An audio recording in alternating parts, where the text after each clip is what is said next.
Hello. Hey guys, welcome back to the third installment of the video diaries.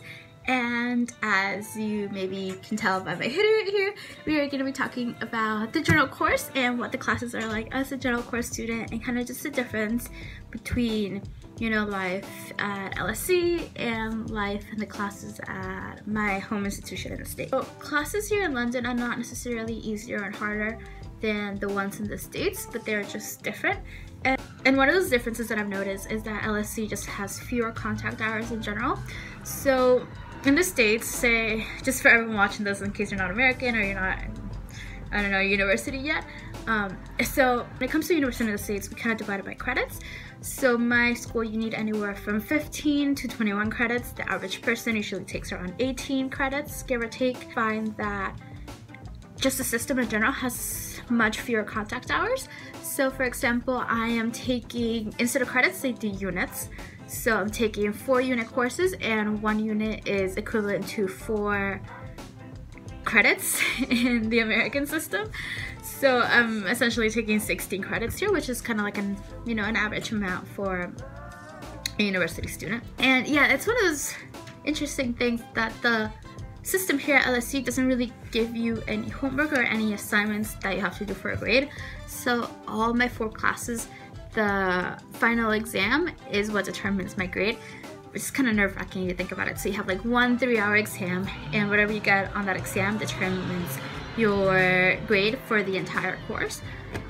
There are some exceptions. So as general course students, we're also evaluated based on our participation and kind of like our general activity in the courses.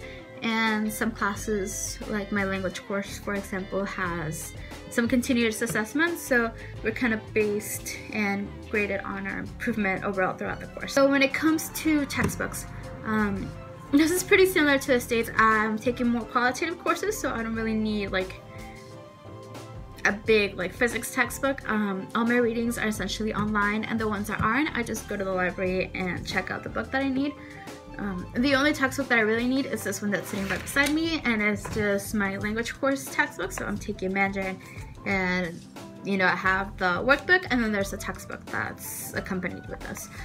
So this is another really cool thing. As an LSE student, you're also part of the University of London system, and what that does is give you access to all the U of L buildings. So that not only includes LSE, but it includes UCL, Birkbeck, SOAS, and so forth.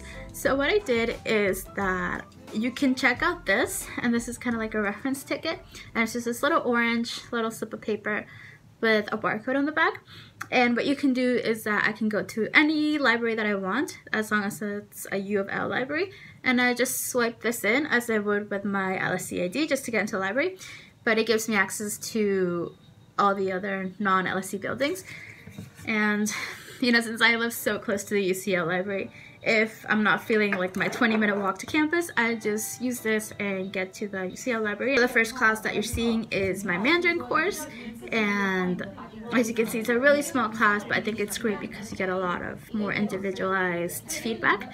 And as you can see, they're all really great people, and I really like the course. I don't have a lot to say about it. It meets 2 hours twice a week, so we have 4 contact hours in total, and that's probably the class that I have the most workload in. The next class is a really, really cool class. It's a small seminar, and it's the first year that they're doing it, and this one meets for 2 hours once a week. And what it's really cool is that every week we're kind of going to a new location. So for this week's class, we met at a tea house because we were discussing about Chinese tea and Chinese furniture. And my friend Justin is going to give you a little bit of his insight about what he thinks.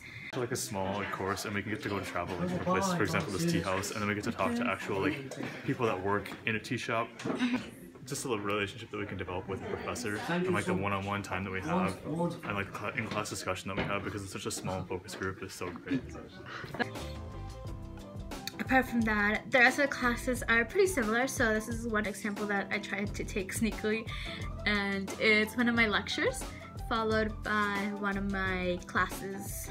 So it's one of my lectures. Yeah, so next video will be a lot more taking you around London, so get excited for that. And yeah, I will see you in my next video.